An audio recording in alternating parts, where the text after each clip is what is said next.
Hello বন্ধুরা, আমার SMS ফ্যামিলিতে সকলকে স্বাগত জানিয়ে শুরু করছি আজকের ভিডিও। আশা করছি তোমাদের অনেক অনেক ভালো লাগবে। যারা ইউটিউব থেকে দেখছো তারা অবশ্যই একটা সাবস্ক্রাইব করে দিও, আর যারা ফেসবুক থেকে দেখছো তারা একটা ফলো করে দিও। তো সকালবেলায় এই যে মুসুর ডাল দিয়ে কুমড়ো দিয়ে ডাল বানিয়েছি, আর তার সঙ্গে ছেলের টিফিন বানিয়েছি রুটি, সেটা আর দেখানো হয়নি, টিফিনে ভরে দিয়েছি। আর একটা অ্যাপেল কেটে দিয়েছি, আর ওর জন্য ডিম সিদ্ধ দিয়েছি। তো যাই হোক, তারপরে হচ্ছে গিয়ে তোমরা নিশ্চয়ই ভাববে যে তুমি তো রোজই ওই বলো যে তাড়াহুড়োতে করা হয়নি কি বলো তো, ওই ডালের সঙ্গে যে একটু আলু ভাজবো সেই টাইমটাও পাইনি, কারণ আমি সকালবেলা উঠতে একদমই ইচ্ছে করে না, তারপরেও জোর জবরদস্তি উঠি, কারণ উঠতে তো হবেই, ছেলে বর দুজনেই আর কি যাবে সকালবেলা, তো সেই জন্য আর কি উঠতে হয় আর কি। তো সেই জন্য দেরি হয়ে যায়। তো যা পারি কোনো রকম একটু বানিয়ে দিই, আর যেদিন পারি না সেদিনকে আমার বাপের বাড়ি থেকে ওরা নিয়ে যায় বা খেয়ে যায়, মানে নিয়েও যায় খেয়েও যায়। তারপরে হচ্ছে চলে আসলাম জামা কাপড় ধুতে। জামা কাপড় কিন্তু আমি 2-3 বার জল পাল্টে পাল্টে ধুয়ে নিয়েছি, এটা হচ্ছে লাস্টবার ধুচ্ছি। আর আমার এই বাথরুমের দরজাটা এমন জায়গায় যে কল মানে খুলে কাজ করা খুব অসুবিধাই হয়। তো যাই হোক, একটু ম্যানেজ করে করতে হয়। তো সমস্ত কিছু ধুয়ে নিচ্ছি, একটু তাড়াহুড়ো করেই করছি, কারণ আজকে না আমার অনেক কাজ রয়েছে। কাজ তো রোজই থাকে, কিন্তু ওই যে বললাম আজকে একটু তাড়াতাড়ি করতে চাচ্ছি, কারণ কিছু রিলস বানাতে হবে। তো সেই জন্য আর কি রিলস বানাবো বলে একটু তাড়াহুড়ো করছি, যেহেতু একটাও রিলস নেই, ছাড়তে তো হবে, পোস্ট করতে হবে, তাই না? কিছু না কিছু পোস্ট, একবার যদি মানে পোস্ট করা ছেড়ে দিই না, তাহলে ওই মানে 1-2 দিন গ্যাপ দিলে তখন ভিউজটা এমনি কমে যায়, এমনিতেও ভিউজ কম, তারপর যদি আরও কাজ না করি তাহলে আরোই কমে যাবে। তারপর দেখো হঠাৎ করে বেল বাজলো, তো আমি ভাবলাম কি আসলো এই সময়, তাদের ইচ্ছে আমার বর চলে এসেছে, কারণ ওর কাজ হয়নি, যেখানে কাজে গেছিলো সেখানে আর কি মাল তোলেনি, সেই জন্য আর কি কাজ হয়নি। তো চলে এসছে, ও গেছিলো একটু দরকারে, মানে ও কাজ হয়নি বলে একটু দরকার সেরে তারপরে আসলো। তারপরে এই যে দেখো আমি বলছি কি করছো, আমি বলছি কাজ করছি। ও বিশ্বাস করে না, বলে কাজ করছো তুমি না ফোন দেখছো? আমি বলছি দেখো জামাকাপড় ধোয়া হয়ে গেছে, বিছনা গোছানো হয়ে গেছে, আমি কি বসে বসে সারাদিন ঘুমাই নাকি? তো যাই হোক, তারপরে আমার বরকে বললাম একটু ভিডিও করে দাও। তো ক্যামেরা করে দিতে বললাম, কারণ হচ্ছে গিয়ে আজকে আমার একটা অনেক বড় ক্ষতি হয়ে গেল। তো তোমাদেরকে একটু পরে দেখাচ্ছি কি ক্ষতি হয়েছে। তো যাই হোক, এদিকে বর ছিল বলে একটু ভিডিওটা করতেও সুবিধা হলো, নাহলে আজকে সত্যি আমি বিপদে পড়ে যেতাম, অসুবিধাই হতো, একটু ভিডিও করতাম ঠিকই, একটু কষ্ট হতো এই আর কি। কাজের ফাঁকে ফাঁকে ওই মানে অত ঝামেলা করে ভিডিও করা অনেকটাই অসম্ভব হয়ে যায়। তো যাই হোক, এদিকে বর ধরে দিচ্ছে, তাই আমি বরের সাথে গল্প করতে করতে বাসনগুলো মেজে নিচ্ছি। আর ওই যে দেখছো লাল একটা গাবলা, ওই আগের দিন যে গেছিলাম বললাম যে সুরিয়া মার্টে গেছিলাম, কিছু জিনিস কিনেছি, তার মধ্যে এই গাবলাটাও কিনেছিলাম। কারণ একটা গাবলা, আগের যে গাবলাটা ছিল ওই গাবলাটা তো আমি যেটা গিফটে পেয়েছিলাম, মানে কাকি দিয়েছিল বড় গাবলা, তো ওই গাবলাটা হচ্ছে কি আমি এখন জামা কাপড় ধোয়ার কাজে লাগাই, তোমরা তো দেখতেই পাও। যেহেতু ওটা অনেকটা বড় ছিল, তো ওইখানে জায়গা মানে ওখানে রাখতে অসুবিধা হতো আর কি। তো সেই জন্য আমি একটা ছোট্ট গাবলা কিনে নিয়েছি। তো গাবলাটা কেমন হয়েছে অবশ্যই কমেন্ট করে জানিও।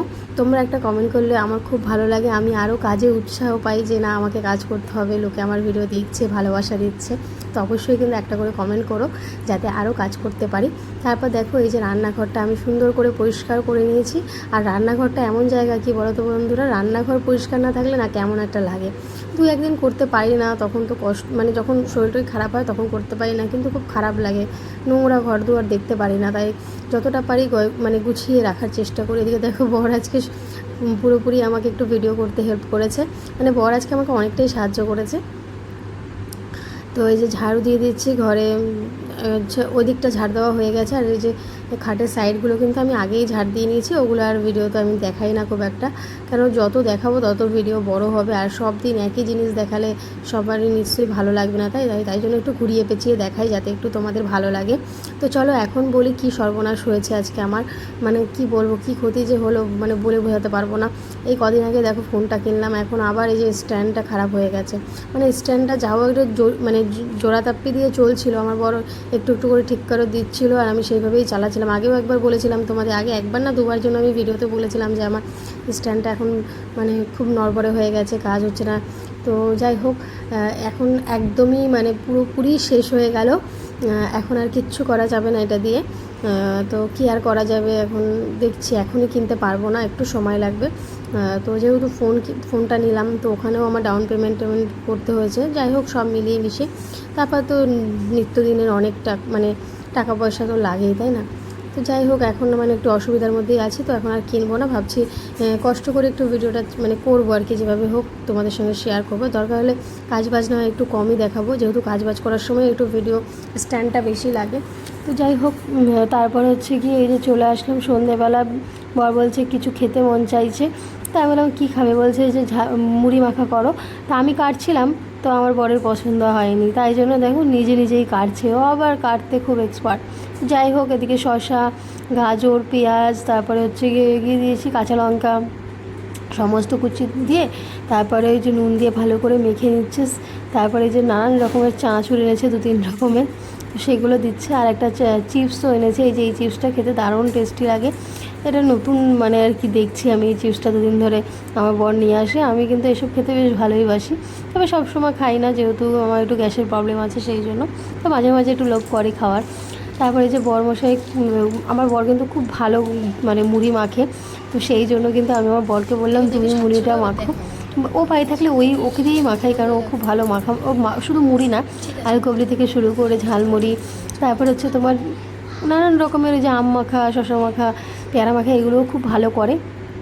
তো যাই হোক, মাখামাখি করার পরে এই যে চলে এসেছি, সবাই মিলে খাবো। এই যে প্রিন্সও এসছে, তো প্রিন্সকে আমি বলছি একসাথে খাবি, বলছে না আমি একসাথে খাবো না, আমাকে আলাদা দে, আমাকে আলাদা না দিলে আমি খাবো না। তো দেখো, ওকে আলাদা একটা প্লেটে দিয়েছি। ও না মুড়ি খেতে অতটা পছন্দ করে না, তারপরেও ওকে আমি দিলাম, যেহেতু যদি বাচ্চা মানুষ একটু খেলেও তো ওর মানে পেটটা ভরবে, তাই না। তো দেখো কিছুতেই খাচ্ছে না, গল্প করছে। আমি বলছি কি, ও দাদা বলছে খা, আমি বলছি খাও, ও কিছুতেই খাচ্ছে না। তারপর আমি বলছি না খেলে কিন্তু আমি সমস্যার সাথে খেলতে দেবো না। তা বলছে তারপরে যে দেখবা সবজিগুলো তুলে তুলে ফেলে দিচ্ছে। ও না অ্যাকচুয়ালি মুড়িটা খুব একটা পছন্দ করে না। আমাকে আবার বলছিল দিদি ম্যাগি আছে, ম্যাগি বানিয়ে দে আমাকে। আমি বলছি ম্যাগিটা তো এখন নেই ভাই, তো আমি ম্যাগি থাকলে অবশ্যই ওকে বানিয়ে দিতাম, কিন্তু নেই যেহেতু কী করে বানিয়ে দেবো বলো। তো আর এখন তো সোমর পাপা আর বাজারেও যাবে না। তো যাই হোক, ওকে বললাম পরে বানিয়ে দেবো তোমাকে আমি। ও ম্যাগি খেতে খুব পছন্দ করে, ম্যাগিটা খুব পছন্দ করে, কিন্তু যেহেতু ছিল না তাই বানিয়ে দেয়নি। তা ওই দেখো নাড়াচাড়া করছে মুড়ি নিয়ে, কিছুতেই খাবে না। ওই যে সবজি টবজি দেখছিলো, তারপর আমি যেই বলেছি যে সোমের সাথে খেলতে দেবো না, তারপরে একটুখানি মুখে দিয়েছে, ওই 2-3 গাল মতো খেয়েছিল, তারপরে কিন্তু আর খাইনিও। তারপরে আমরাই খেয়ে নিয়েছিলাম, ও আর খায়নি। ও খুব একটা, ও অনেক আগেও আমি অনেকবার মুড়ি টুড়ি মাখলেও ও খায় না, মুড়ি পছন্দ করে না, মুড়ি মাখা টাকা। কিন্তু আমার ছেলে আবার পছন্দ করে, ও ওর বাবার মতো মুড়ি টুড়ি মাখা ভীষণ পছন্দ করে। আর মুড়ি মাখাটা কিন্তু হেভি টেস্ট হয়েছিল, সত্যি বলছি, একদম মন থেকে বলছি, দারুণ টেস্ট হয়েছিল একদম। আমার বর বানিয়েছে বলে একটু বেশি বাড়িয়ে বাড়িয়ে বলছি, এরকম কিন্তু নয়। তোমরাও যদি আসো আমার বাড়িতে, অবশ্যই তোমাদেরকে আমার বরের হাতের মুড়ি মাখা খাওয়াবো। তখন তোমরাই বলো কেমন বানায় আমার বর, আমার তো বেশ ভালোই লাগে। ওদিকে দেখো না খেয়ে ওই যে বসে বসে খেলছে, তা ওর ওই যে মুড়িটা রেখেছিলো ওটাও আমরা ঢেলে নিয়েছি।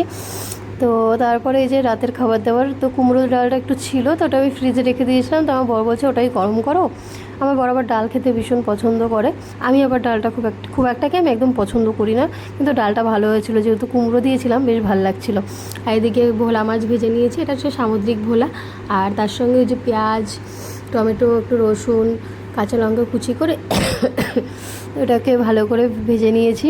এটা দিয়ে খেতে যা লাগে না, দুর্দান্ত লাগে একদম, গরম গরম ভাত, এই যে ধোয়া ওঠা ভাত। তো আজকের ভিডিওটা কেমন লাগলো অবশ্যই কমেন্ট করে জানিও। দেখা হচ্ছে আগামীকাল একটা সুন্দর ভিডিওর সাথে।